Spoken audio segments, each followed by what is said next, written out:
Hermanos, bien, qué bueno. Yo ni sentí que es año nuevo. O sea, la verdad es que me siento igual. La verdad, después de las vacaciones parece que nos dimos un reset, pero yo me siento igual. A veces pasa, ¿no? No sé si ya sea la edad o qué, pero algo ha de haber. Nada más déjenme acomodo bien esta cosa porque me está costando un poco de trabajo. Sí, yo creo que es la edad, ¿verdad? ¿Quién dijo así es? Está bien, es que es la edad. Es lo único cierto para todos, ¿no? El tiempo. Pero gloria a Dios que tenemos vida, y para los que tenemos salud también damos gracias a Dios. Y aunque no tengamos salud, también damos gracias a Dios porque Él es bueno y Él es soberano. Todo lo que Él hace es perfecto y Él nunca se equivoca en nada. Amén. Quiero invitarles a que hagamos una breve oración. Voy a tratar de ser breve, hermanos. No quiero tardarme más de la cuenta. Voy a tratar de ser preciso. Amén. Señor, te damos muchas gracias porque en tu infinito amor y misericordia tú nos tienes hoy aquí. Gracias por tu iglesia. Gracias por estar con nosotros. Gracias por moverte en nuestros corazones. Gracias por este año que inicia, Señor. Para nosotros hay tiempo y eso es un indicativo de tu gracia, de tu amor, de tu misericordia. Y a través de ello hoy venimos delante de ti para exaltar y bendecir tu nombre, Señor, pero también traemos nuestro corazón ávidos de tu palabra, Señor. Danos la oportunidad de escuchar lo que tú quieres que nosotros oigamos y que nuestro corazón sea reanimado, Señor, que nuestra fe sea avivada a través de tu palabra y que a través de ella podamos nosotros seguir siendo edificados para honra y gloria de tu precioso nombre. Te damos gracias, Padre, en el nombre de Cristo Jesús. Amén. ¿Tú me vas a ayudar con las diapositivas, ¿verdad, bro? Bueno, a ver. Vamos a intentar.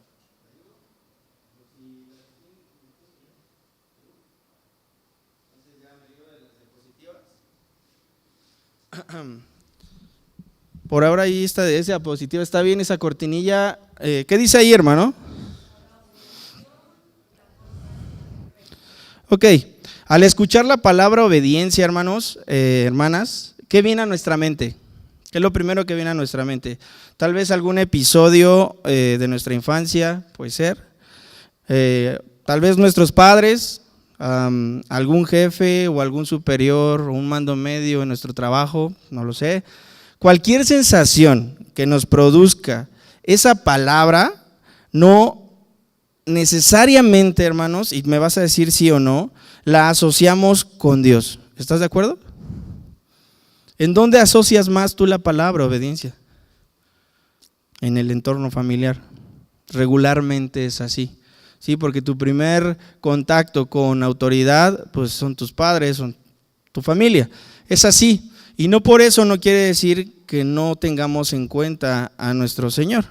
Pero tiene que pasar un tiempo específico para que nosotros podamos entender este concepto y lo aprendamos a desarrollar o no, según sea el caso de cada uno de nosotros.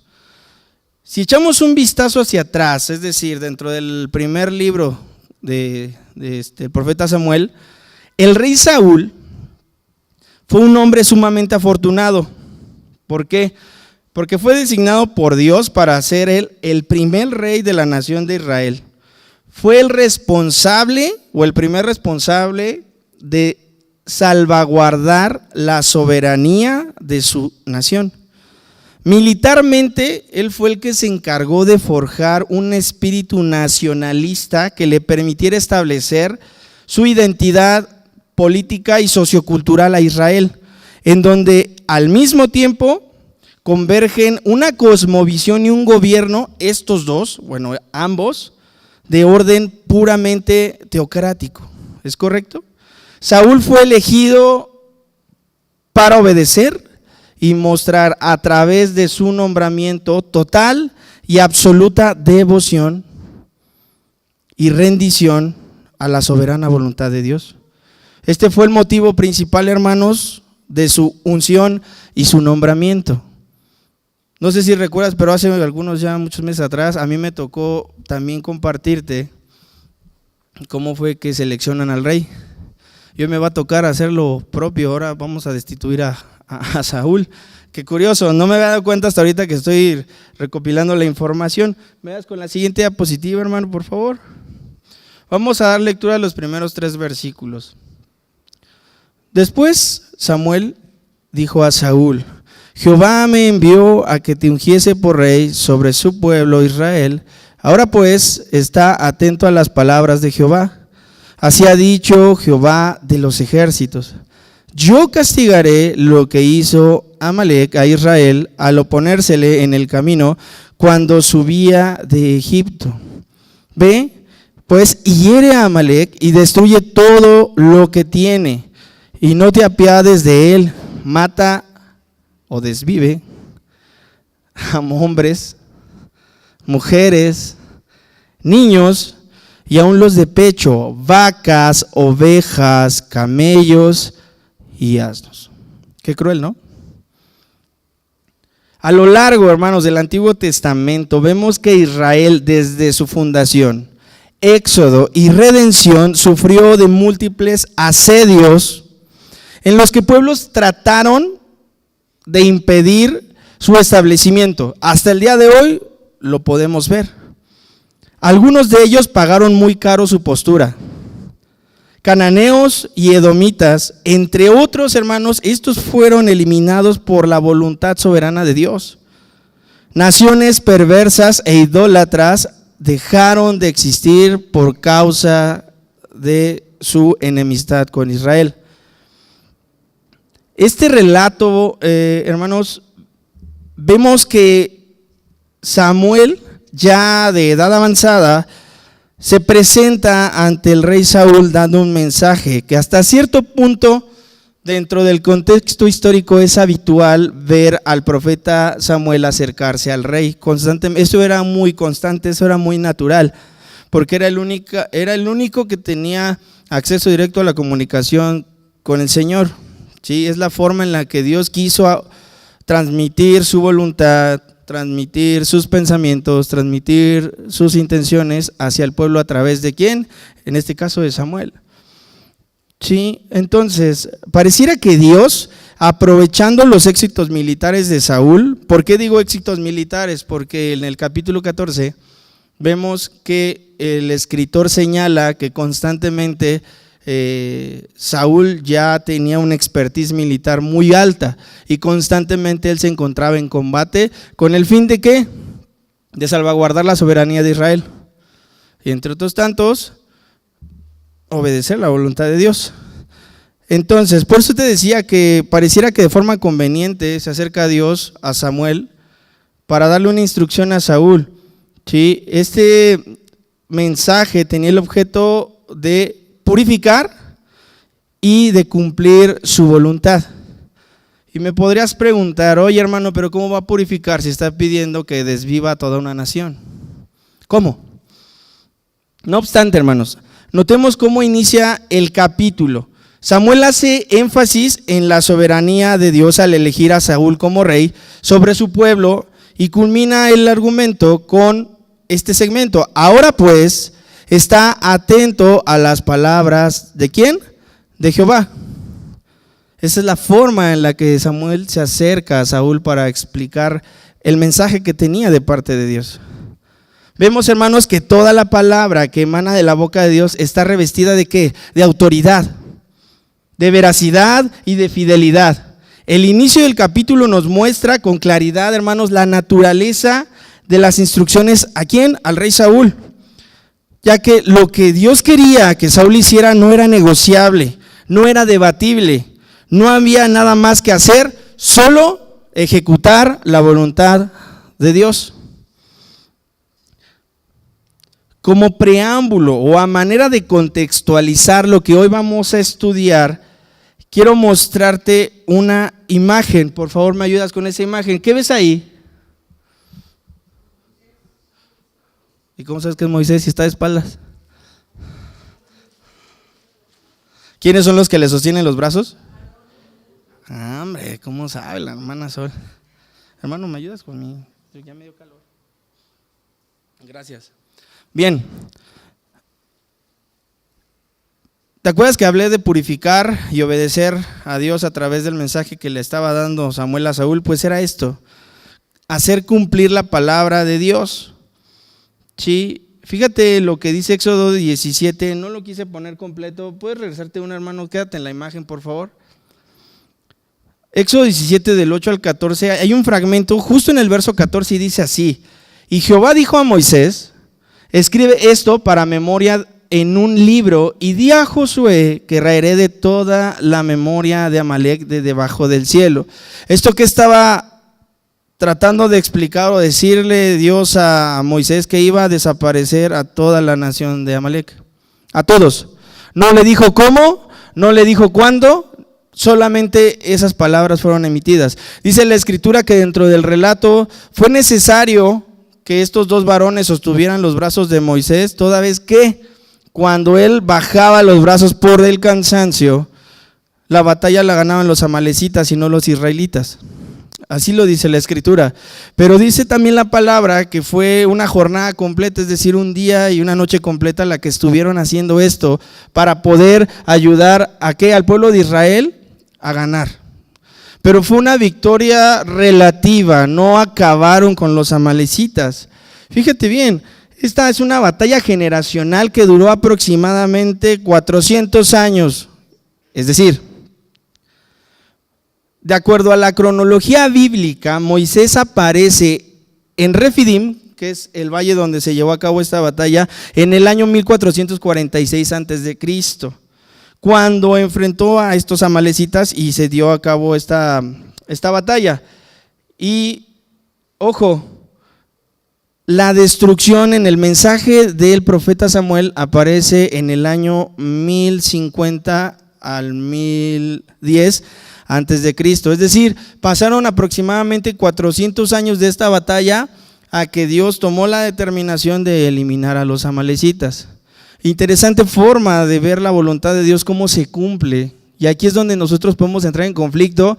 ¿Por qué? Porque muchas veces queremos que Dios nos conteste una promesa o una palabra que nos dio en una semana, en 2 semanas, en un año, en 2 años. Y ahí es donde está el asunto, hermanos. Dentro de la voluntad de Dios está que se cumpla su palabra, sí. ¿Cómo? No lo sabemos. ¿En qué momento? No lo sabemos.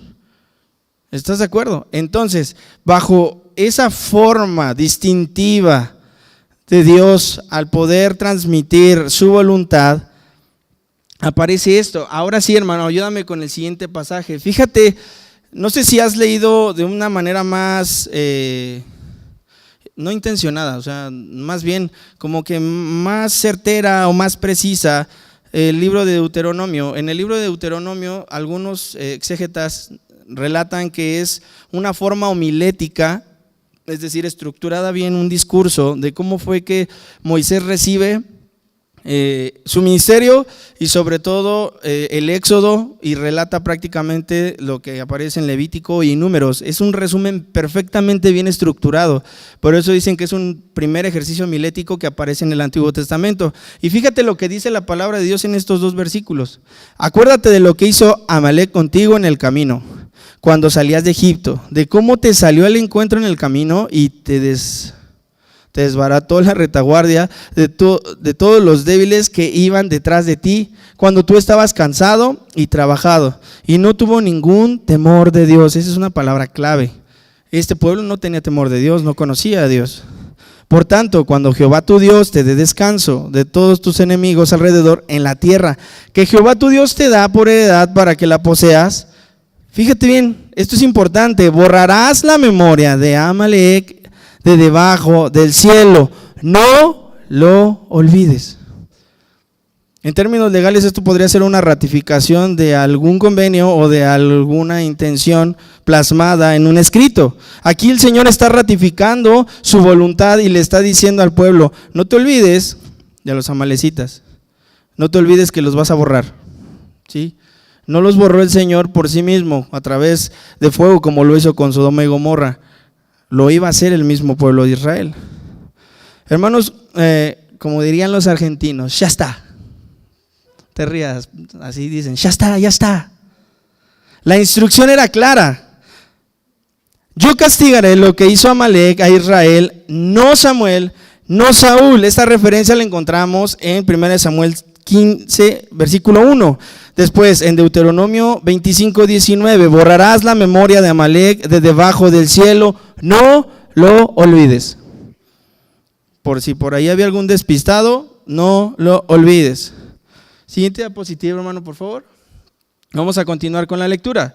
Saúl pues convocó al pueblo y les pasó revista en Telaim 200,000 de a pie y 10,000 hombres de Judá. Y viniendo Saúl a la ciudad de Amalec, puso emboscada en el valle. Y dijo Saúl a los ceneos: idos, apartados y salid de entre los de Amalec, para que no os destruya juntamente con ellos. Porque vosotros mostraréis misericordia a todos los hijos de Israel cuando subían de Egipto, y se apartaron los ceneos de entre los hijos de Amalec. No sé si esta escapada, no nos dice la palabra, pero no sé si esta huida de los ceneos les alertó algo o les decía algo a los amalecitas, no lo sé. No sabemos en qué cantidad habitaban juntos, tampoco nos dice la escritura, pero aquí hay algo muy importante. Saúl se puso en marcha, de las palabras de Samuel, Saúl se puso en marcha. Prácticamente él sabía lo que tenía que hacer por la expertise militar que él poseía, por la cantidad de ejército que él tenía a su mando.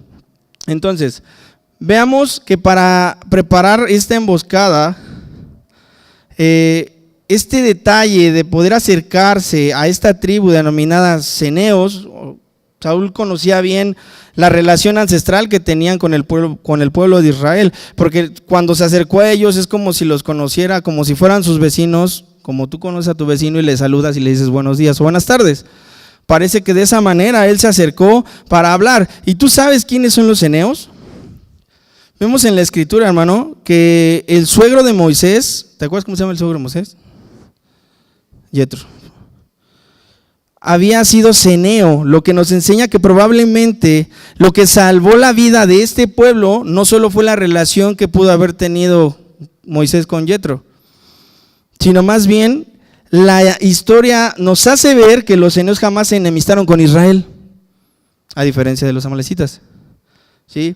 Y dirás, ay, qué tedioso, pero es parte de la forma histórica que está revestida este libro. Es importante entender esos detalles. ¿Por qué? Porque si tú te vas a Jueces 1:16, te vas a dar cuenta de la referencia que existe con la ascendencia que tiene Yetro con los ceneos y la relación que había con Israel. Por esta razón, aunque sencilla, hermanos, fue suficiente y bastó para que los ceneos prevalecieran o para que ellos fueran salvados y sus vidas fueran puestas a salvo, dadas las circunstancias y lo que vendría sobre los amalecitas. ¿Cuántas veces, hermano, habremos sido librados de alguna situación sin darnos cuenta de lo que pasa en nuestro entorno? ¿Cuántas veces el Señor nos ha de haber librado de N cantidad de situaciones y tú ni cuenta te diste y yo ni cuenta me di? De esa misma manera fueron salvaguardados estos hombres. Vemos que tener una buena actitud, hermanos, como creyentes nos puede salvar de diversas situaciones. La bondad de Dios es amplísima, queridos hermanos. Igual aplica para nosotros. Hermano, ¿me ayudas con la siguiente diapositiva? No, estás bien. Te me adelantaste. Y Saúl derrotó a los amalecitas desde Havilá hasta llegar a Shur, que está al oriente de Egipto, y tomó vivo a Agag, rey de Amalec. Pero a todo el pueblo mató a filo de espada, y Saúl y el pueblo perdonaron a Agag, y a lo peor de las ovejas, del ganado mayor, de los animales engordados, de los carneros y de todo lo bueno, y no lo quisieron destruir, mas todo lo que era vil y despreciable destruyeron. Hasta este punto de la lectura no se nos da mayor detalle de la batalla, hermanos. No se nos explica qué, cómo, cuándo, simplemente nos dicen dónde y qué se llevó a cabo. Pero sí da algunos puntos importantes que debemos tomar muy en cuenta. La victoria de Saúl fue amplia y cubrió gran parte del territorio amalecita. Sin embargo, este pueblo no fue exterminado en su totalidad. Este asunto será estudiado más adelante dentro de nuestro estudio nocturno del verso a verso. ¿Por qué? Porque incluso David más adelante tuvo que lidiar con este pueblo enemigo de Israel. Y lo vamos a ver mucho más adelante. Y el hecho de preservar la vida de Agag trajo un gran conflicto para Israel. No sé si sabías, seguro lo has leído, pero en Persia, por ahí unos 5 siglos después de todos estos acontecimientos, un agageo llamado Amán buscaría un exterminio total de la raza judía. No sé si recuerdas el libro de Esther. Ahí viene relatado, este hombre Amán tenía una ascendencia amalecita. ¿Qué dejó de hacer Saúl? ¿Qué dejó de hacer Saúl?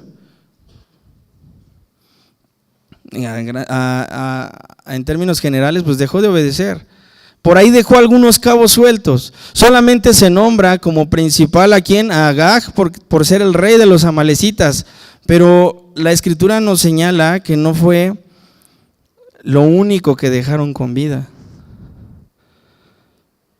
Este descendiente quiso exterminar a la raza judía, pero Dios es más fuerte que todas estas influencias y terminó dándole oportunidad al pueblo de Israel en Persia de prevalecer. Amén. El asunto que nos ocupa en este estudio, hermanos, comienza con la toma de decisiones de un rey mezquino y obstinado, porque por alguna extraña razón se sentía autónomo en la toma de sus propias decisiones. ¿Y por qué extraña razón? Porque él sabía que no había sido puesto por él mismo. Él sabía de dónde provenía, por eso resulta extraña la actitud que este rey mostró ante sus decisiones. Aun cuando la comunicación con Dios era por medio del profeta Samuel, quien constantemente tenía instrucciones precisas, aún así este hombre, este rey, codició lo material y lo ponderó, es decir, lo puso por encima de lo más importante, que eran las palabras de Dios a través del profeta Samuel. Hermanos, ¿tú crees que le faltaba algo a este hombre? ¿Le faltaría algo a Saúl? Claro que no. Materialmente no le faltaba nada. Siento que le faltaba un tornillo por lo que va a hacer o lo que hizo, que vamos a seguir estudiando. Pero materialmente lo tenía, entre comillas, todo. Su posición de monarca le daba por derecho múltiples posesiones materiales, hermanos. Vamos a una siguiente diapositiva. Y vino palabra de Jehová a Samuel diciendo: me pesa haber puesto por rey a Saúl, porque se ha vuelto en pos de mí y no ha cumplido mis palabras. Y se apesumbró Samuel y clamó a Jehová toda aquella noche. Madrugó luego Samuel para ir a encontrar a Saúl por la mañana.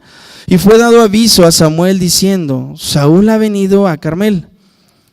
Y he aquí que se levantó un monumento y dio la vuelta y pasó delante y descendió a Gilgal.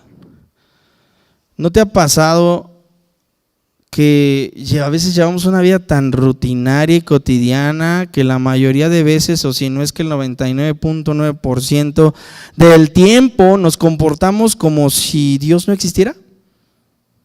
Pasa, ¿no? Tu trabajo, te tienes que levantar temprano, te tienes que meter a bañar. Normal, tu vida, mi vida es así. Nos comportamos como si Dios no existiera, o como si Dios no nos estuviera viendo, o como si no nos conociera, o como si no escudriñara nuestros pensamientos más profundos. No es tan difícil identificar que en la actitud de Saúl habría algo incongruente con la voluntad del Señor. ¿Quién podría decirle a este señor qué hacer? ¿Quién de sus hombres se atrevería a decirle qué era lo que estaba mal? Si tú y yo estamos en el trabajo, nuestro superior nos va a decir: es que está mal hecho, vuélvelo a hacer. ¿Y qué vas a hacer? Ah, no, hazlo tú. Pues no, ¿verdad? No te queda de otra, porque sabes que tu bolsillo peligra. Y lo haces.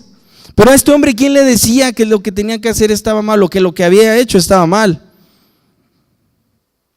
Estaba claro que siendo el rey, él podía hacer lo que creía conveniente. ¿Y por qué no, hermanos?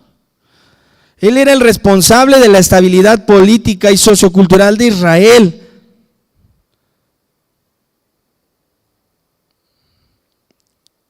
Y veamos esto, Dios lo había constituido como rey.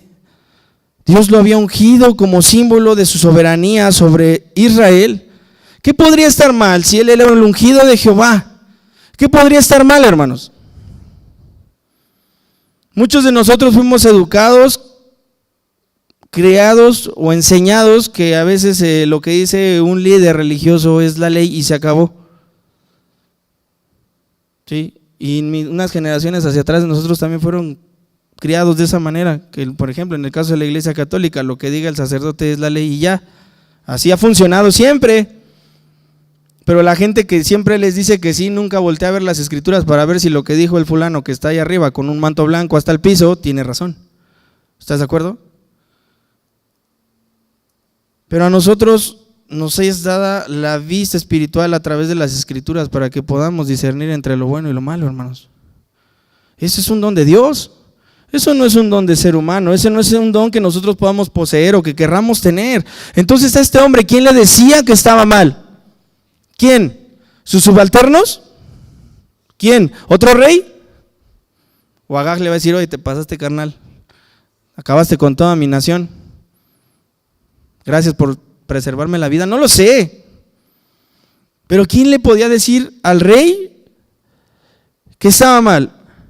Hermanos, esta expresión, ¿qué tanto es tantito? Este es un principio fraguado en la eternidad.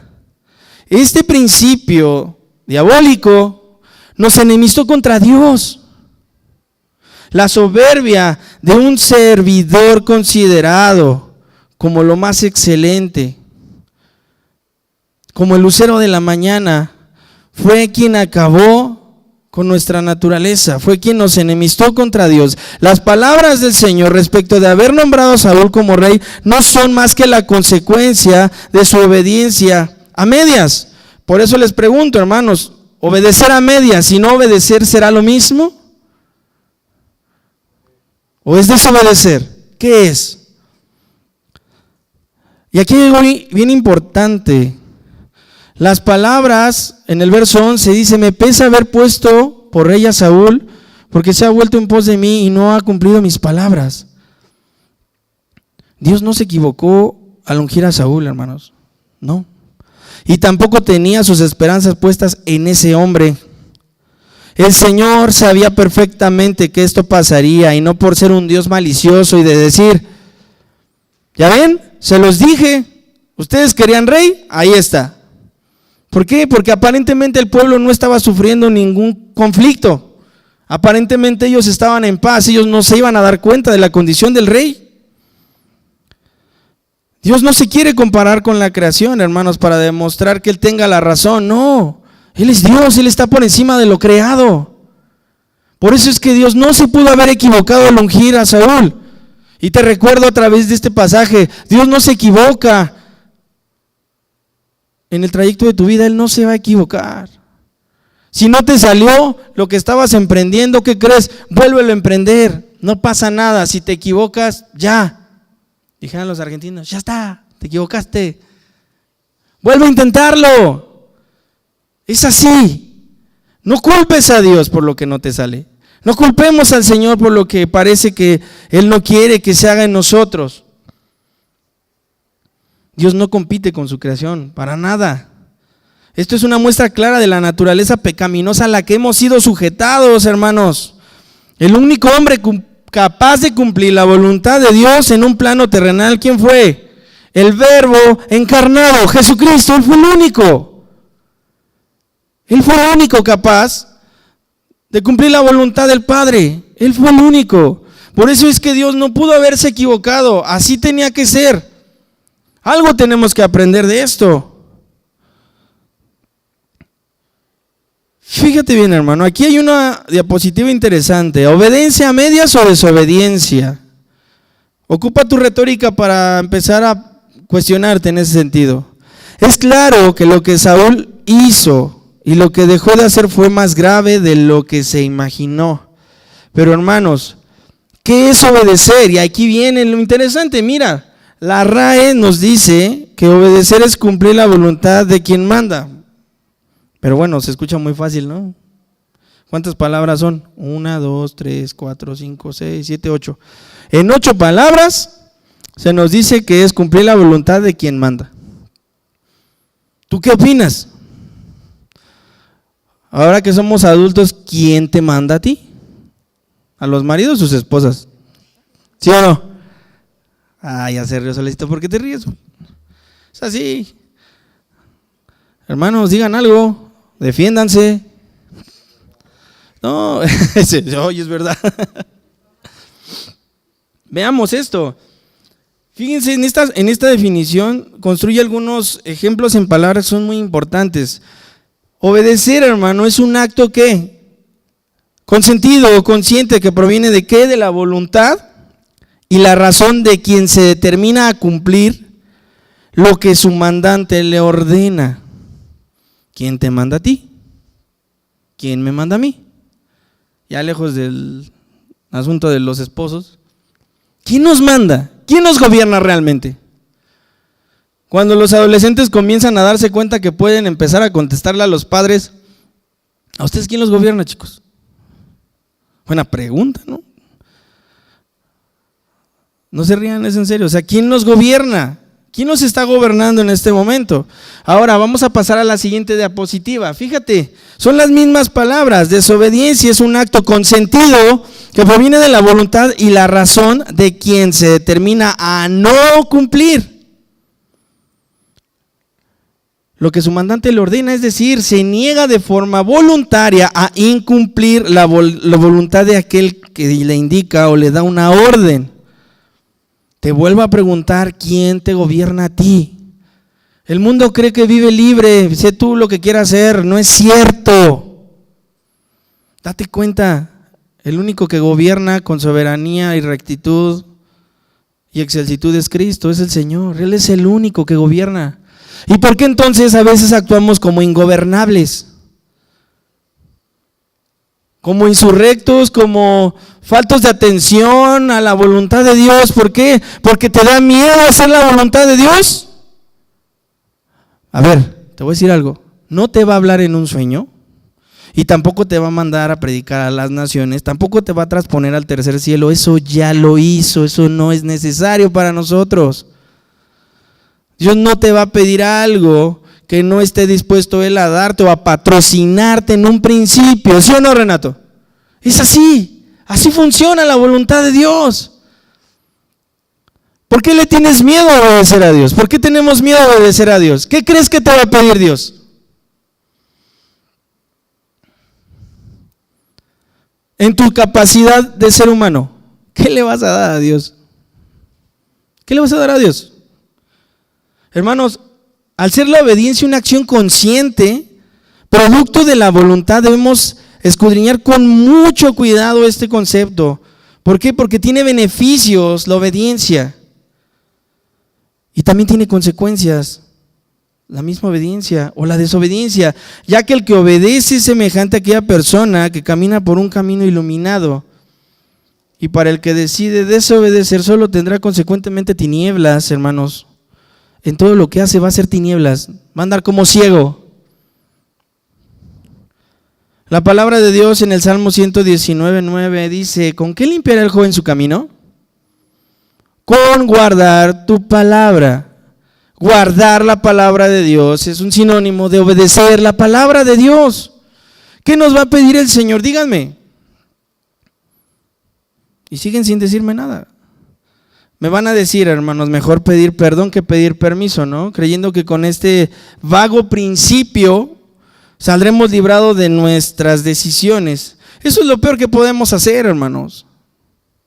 No podemos pedir perdón cuando sabemos las consecuencias de nuestros actos previamente o premeditadamente analizados y pensados.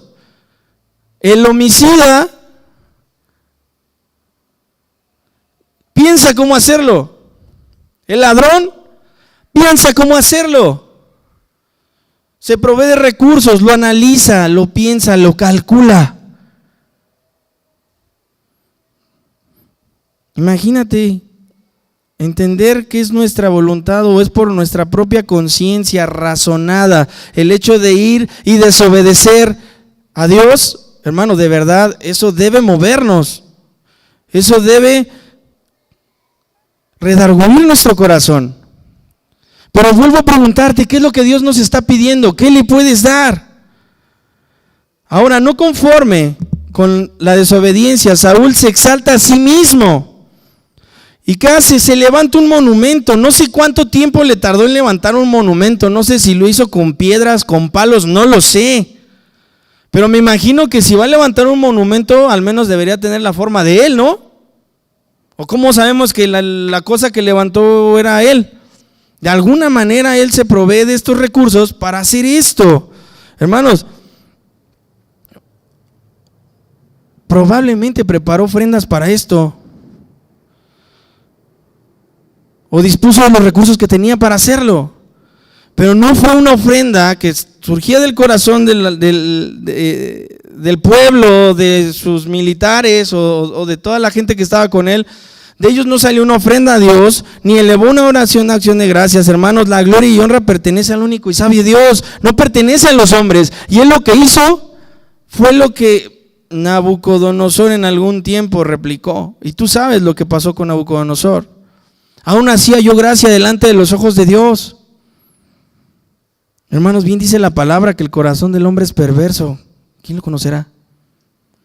Es necesario que ese corazón sea transformado en un corazón de carne, un corazón que sienta, un corazón conforme al corazón de Dios. Siguiente diapositiva, hermanos, por favor.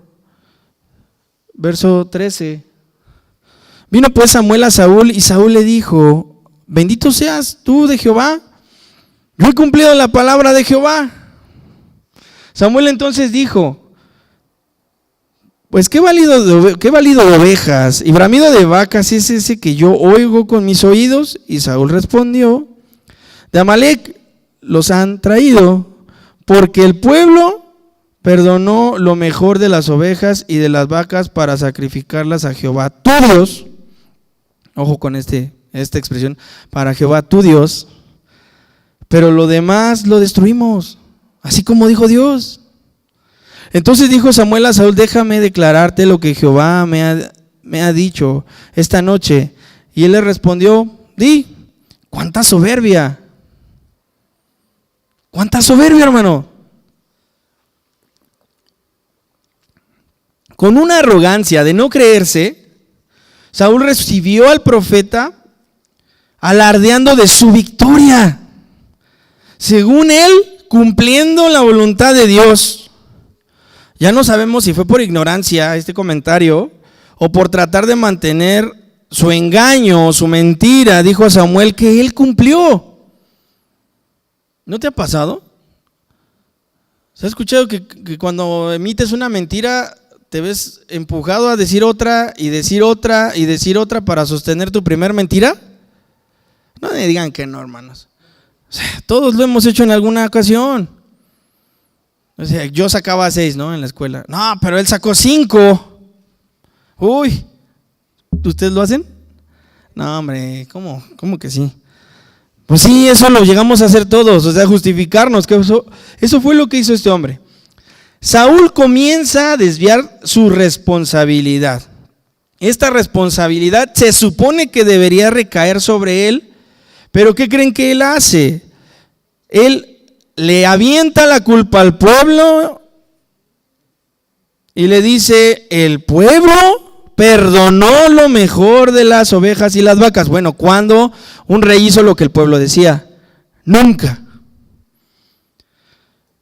Y argumentó que eran para el sacrificio a Dios, para dar forma a sus excusas, tal como lo han hecho en otras ocasiones. O sea, había hecho en otras ocasiones.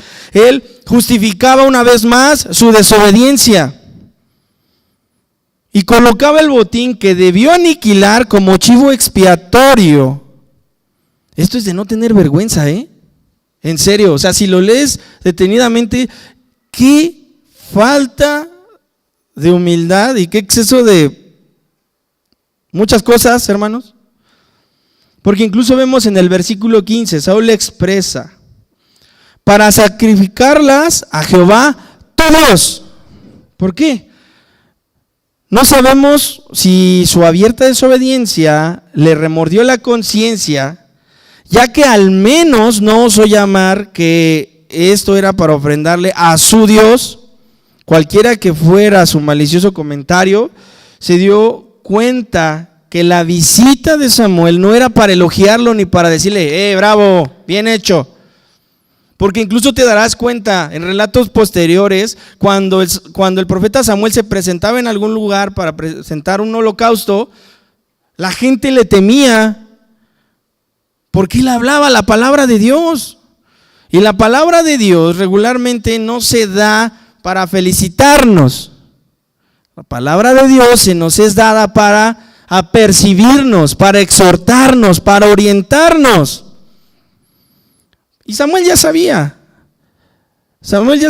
a lo que iba, y Saúl descaradamente ya sabía por qué estaba con Samuel. Y aún así, él insistió en sostener las mentiras acerca de haber cumplido con la voluntad de Dios. Hermanos, esto es grave. Ya de adultos, ¿cuántas veces lo has tenido que hacer? No, sí, ya, ahorita ya tengo el trabajo, ya te lo voy a entregar. Y ya hasta te gastaste el dinero. Hermanos, ¿cuántas veces nos ha pasado? Porque hacemos un mal cálculo, algo no nos salió bien. Es mejor ser honestos, creo. Versículo 17, por favor. Y dijo Samuel, aunque eras pequeño en tus propios ojos, ¿no has sido hecho jefe de las tribus de Israel y Jehová te ha ungido por rey sobre Israel? Y Jehová te envió en misión y dijo, ve, destruye a los pecadores de Amalec y hazles guerra hasta que los acabes. Porque pues no has oído la voz de Jehová, sino que vuelto al botín has hecho lo malo ante los ojos de Jehová. Y esto es importante, por eso me atreví a remarcarlo en amarillo. ¿Por qué pues no has oído la voz de Jehová, sino que vuelto al botín has hecho lo malo delante de los ojos de Jehová? Samuel resalta la posición de Saúl antes de llegar a ser rey, y por eso señala de dónde lo tomó, de una humilde tribu de Benjamín, la humilde tribu de Benjamín, porque sí realmente era de las más pequeñas. Saúl y sus hombres se abalanzaron sobre el botín como buitres o como aves de rapiña. Aquí vemos que Saúl tenía un corazón necio, lleno de soberbia, desestimando los señalamientos hechos por Dios mediante el profeta. Todo lo echó por fuera, o sea, no le interesó absolutamente nada. Como adultos, ¿cuántas veces nos han dicho por ahí no te vayas, mejor por acá? ¿Y cuántas veces prefieres experimentar, meterte en broncas que buscar el consejo? Pareciera que tenemos una naturaleza autodestructiva, ¿a poco no? ¿Sí o no? Sí, hermanos, sí tenemos esa naturaleza autodestructiva. Y las chicas que luego se quieren casar antes de tiempo y hacen cosas que no deben, y autodestructivos, a más no poder. El que ya no quiso seguir estudiando, pero los padres se esmeraron hasta que pudieron, pero la personita no quiso aprovechar ese beneficio y prefirió hacer su voluntad, y ya después ya no sabe ni qué hacer con su vida. Ay, es que no me alcanza. Ay, es que la renta. Nuestros padres nos enseñan, nos orientan, es por algo, creo. Ahora tú que eres padre y madre, tú me dirás si lo estás haciendo bien o no. Eso ya no depende de mí, depende mucho de lo que Dios haga en tu corazón. Pero mira, el consejo y la orden, la instrucción de Dios no fue obedecida. Hermanos, la obediencia tiene repercusiones que trascienden, y estas consecuencias tienen un alcance eterno. No sé si lo sabías. Caín fue apercibido en medio de sus deseos desordenados. El Señor le instó diciendo, si bien hicieres, ¿no serás enaltecido? Y si no hicieres el bien, el pecado está a la puerta. Con todo esto, a ti será su deseo y tú te enseñorearás de él. Génesis 4:7. Vamos a ver lo que nos dice Santiago, por favor, la siguiente diapositiva. Fíjate lo que dice aquí acerca de este asunto. En la vida de Saúl se explica perfectamente lo que Santiago nos dice. Mira, bienaventurado el varón que soporta la tentación. ¿Ok? Porque cuando haya resistido la prueba, recibirá la corona de vida que Dios ha prometido a quienes, a los que le aman. Cuando alguno es tentado, no diga que es tentado de parte de Dios, porque Dios no puede ser tentado por el mal, ni Él tienta a nadie. Sino que cada uno es tentado cuando de su propia concupiscencia, entre paréntesis, deseos desordenados, es atraído y seducido.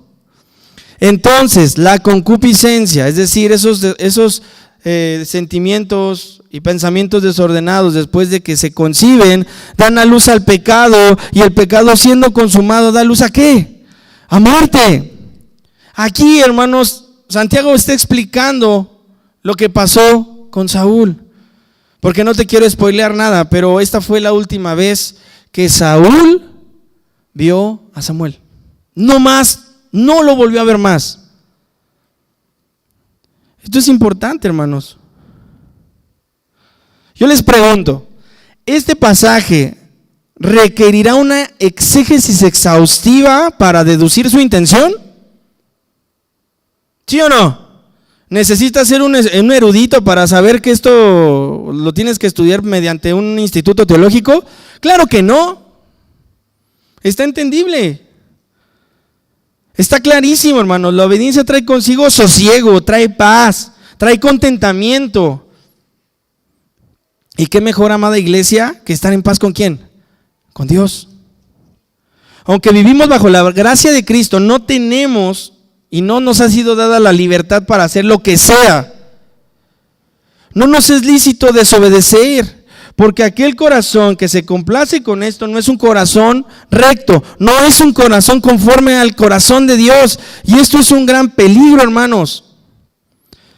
Porque aunque a veces no lo percibamos, o a veces olvidamos que Dios está pendiente de todo lo que hacemos o pensamos, tarde o temprano vamos a ser llamados a comparecer delante de Él, hermanos. Y ¿sabes qué? Ahí no vamos a tener ninguna excusa.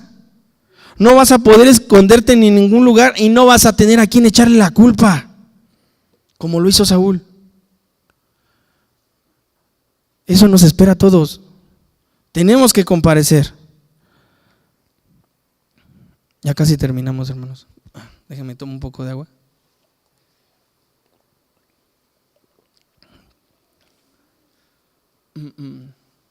Pásame la siguiente diapositiva, por favor. Versículo 20. Y Saúl respondió a Samuel: antes bien, he obedecido la voz de Jehová y fui a la misión que Jehová me envió, y he traído a Agag, rey de Amalec, y he destruido a los amalecitas. Oigan, qué cinismo, ¿no? Insiste en sostener su desobediencia. Mas el pueblo tomó el botín, ovejas y vacas, las primicias del anatema, para ofrecer sacrificios a Jehová tu Dios. Y vuelve a insistir, Jehová tu Dios, porque no tiene argumentos para decir Jehová mi Dios en Gilgal. Verso 22, y Samuel dijo: ¿se complace Jehová tanto en los holocaustos y víctimas como en que se obedezcan las palabras de Jehová? Ciertamente el obedecer es mejor que los sacrificios, y el prestar atención que la grosura de los carneros. Ojo, poner atención. Hay un término actual que se le denomina escucha activa. ¿Qué tan bueno eres para retener cuando escuchas? ¿Más o menos? Le dice, no. Bueno, a mí siento que sí se me da el tema del escuchar. Yo creo que algunos de ustedes también. La escucha activa consiste en esto, en tener un oído atento. No un oído chismoso, no, un oído atento, un oído que sabe acatar instrucciones, que no se le tiene que estar diciendo constantemente lo que tiene que hacer. Versículo 23, porque como pecado de adivinación es la rebelión. Ojo, este es un principio diabólico, hermanos. ¿Quién se rebeló por primera vez y nos es manifestado a través de la escritura en el libro del profeta Ezequiel? Lucifer. Es ahí donde se origina todo esto. Fíjate bien, como pecado de adivinación es la rebelión, los está equiparando el Señor. Y como ídolos e idolatría, la obstinación. El ser obstinado, el ser terco, el no querer aprender, el no dejarse enseñar, hermanos, tiene sus consecuencias. Por cuanto tú desechaste la palabra de Jehová, Él también te ha desechado para que no seas rey. ¿Y qué crees? Él no entendía lo que le estaban diciendo. Porque más adelante vamos a ver una persecución sui generis que no tiene mucho sentido, pero que sí nos demuestra la desesperación de una persona que anda sin Dios. Esa terrible obsesión, hermanos, de querer agradar a Dios con cosas materiales, es un mal ancestral disfrazado de falsa piedad y de falsa ¿qué? Obediencia. Es así. Es un mal que continúa quejándonos hasta este día. La iglesia sufre de esto también. ¿Sabes? Dios no quiere que nosotros le demos algo. Ya te he preguntado, ¿qué quiere Dios de ti? Si sabes lo que quiere Dios de ti. Y si no, ahorita te lo voy a recordar. Él se complace en lo que somos para Él, no en lo que le podemos dar, hermanos. Y fíjate bien, y si sirves a Dios y te quejas de tu hermano, que no avanza igual, que no lo hace igual que tú, que predica mejor que tú, que enseña mejor que tú, que llega antes que tú, o que yo. O peor aún, si eres de los que prefieren no hacer nada para no fallarle a Dios y así lavar tu conciencia como lo hizo Saúl, dime, ¿qué diferencia hay entre nosotros y el corazón de este rey obstinado? Es exactamente lo mismo, ¿sabes por qué? Por la condición natural de nuestro corazón y de nuestra forma material que Dios nos dio. Las concupiscencias, hermanos, son todos aquellos deseos desordenados que dominan nuestra mente constantemente. Valga la duplicidad del ente mente, pero así es. Cuando no quieres venir, son tus concupiscencias. No es el Señor, no es Satanás. Son tus concupiscencias. Satanás ya ni siquiera se preocupa de eso, porque ya lo tienes, está en ti. Él nada más con mover una es suficiente. Ay, no, es que me vieron feo. Ay, es que no me gusta porque cuando cantan lloran. ¿Eso qué? Por el amor de Dios. Si somos privilegiados por estar aquí. Somos privilegiados por estudiar la palabra de Dios. Fíjense, hermanos, porque desde aquí, desde tu lugar, desde donde tú me digas, es muy fácil o muy sencillo de pronto cuando abres la palabra juzgar a los personajes de las escrituras, ¿no? Y dices, ay, David, teniéndolo todo. Ay, Salomón, ¿cómo crees? Ay, Saúl, ¿pero qué crees? Tú y yo somos idénticos a estas personas. Somos iguales. Somos mentirosos por naturaleza, sagaces para evadir las responsabilidades y perversos. Y nos encontramos, en el peor de los casos, lejos del corazón de Dios. Hermano, está bien fácil. Ya con esto termino. Dios nos ama a pesar de lo que somos. A pesar de lo que somos, Dios nos ama. ¿Y sabes por qué? Por la sangre derramada de Cristo en la cruz. Por ese hecho, por haber cargado nuestro pecado, por haber cargado todo lo malo que hay en nosotros, por eso es que hoy nosotros tenemos oportunidad de ser diferentes.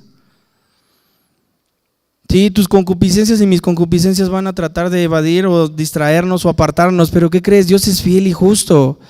Hijitos míos, estas cosas os escribo para que no pequéis, y si alguno pecare, abogado tenemos para con el Padre. ¿A quién? A Jesucristo el justo. Él es el único justo. Y esto la gente natural no lo entiende. Para ellos nosotros estamos locos. ¿Por qué? Porque es necesario que la bendita voluntad de Dios les alcance. Y para que les alcance ellos necesitan escuchar la palabra. Y tú y yo necesitamos predicar la palabra. Y si dices, ay, es que no me sale, pues predica con tu ejemplo, hermano. Prediquemos con nuestro ejemplo. Cuesta mucho trabajo. Pero ¿qué crees? Vamos a seguir aprendiendo, vamos a seguir creciendo. Hermanos, este es el llamado que nos está haciendo el Señor. Dejemos de ser obstinados, dejemos de ser necios. La necedad no nos va a llevar a ningún lado nos va a llevar. Se dice que las personas entre más grandes, o los adultos entre más grandes son, más obstinados y más tercos y más necios son. Ustedes díganme, ¿será que sí? ¿Y en qué lo vemos? En nuestros padres, ¿no? De pronto que, ay, es que no me gusta. ¿Sabes qué? Para allá vas. Así que no te quejes. No te quejes, nunca te quejes, dale gracias a Dios por lo que tienes, jamás digas lo opuesto, ¿no? Y dicen vulgarmente por ahí, jamás digas de esa agua no de beber porque en esa misma te vas a ahogar. A veces como mexicanos es necesario que se nos hable a veces de esta manera, pero Dios es bueno, Dios está con nosotros. Hermanos, el obedecer a Dios no implica cargar una cruz pesada. Él ya cargó la cruz por nosotros.